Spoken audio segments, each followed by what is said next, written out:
آپ کے جو آڈیٹر جنرل آف پاکستان ہیں وہ پچھلے 13 سال سے ثابت کر رہے ہیں کہ اس صوبے کے اندر لوٹ مار کے علاوہ کرپشن کے علاوہ کچھ بھی نہیں ہو رہا ہے۔ ابھی جو لیٹسٹ رپورٹ آئی ہے اس رپورٹ کے اندر بتایا گیا ہے کہ 164 ارب روپے کی بے ضابطگیاں ہیں،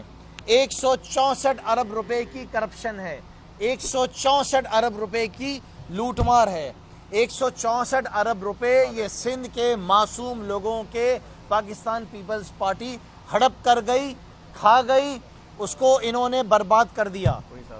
2 ارب روپے سن 2019 اور 20 کے اندر تو انہوں نے اپنے سرکاری ملازمین کو ادھار میں دے دیا، اس کا کوئی حساب کتاب ہی نہیں ہے۔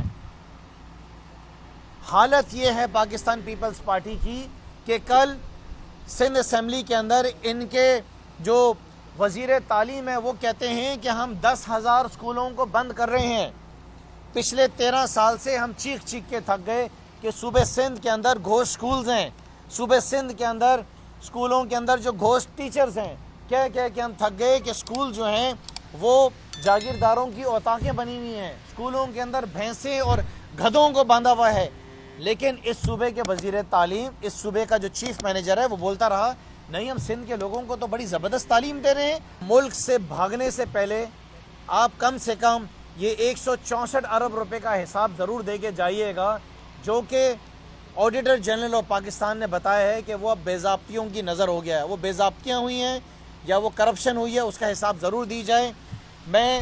حکومت پاکستان سے بھی گزارش کرتا ہوں کہ وزیر اعلیٰ سندھ کا نام جو ہے وہ ایگزٹ کنٹرول لسٹ میں ڈالا جائے، ان کو روکا جائے امریکہ جانے سے۔ یہ اگر اس دفعہ امریکہ بھاگ گئے تو مجھے اس بات کا خوف ہے کہ یہ پاکستان واپس نہیں آئیں گے۔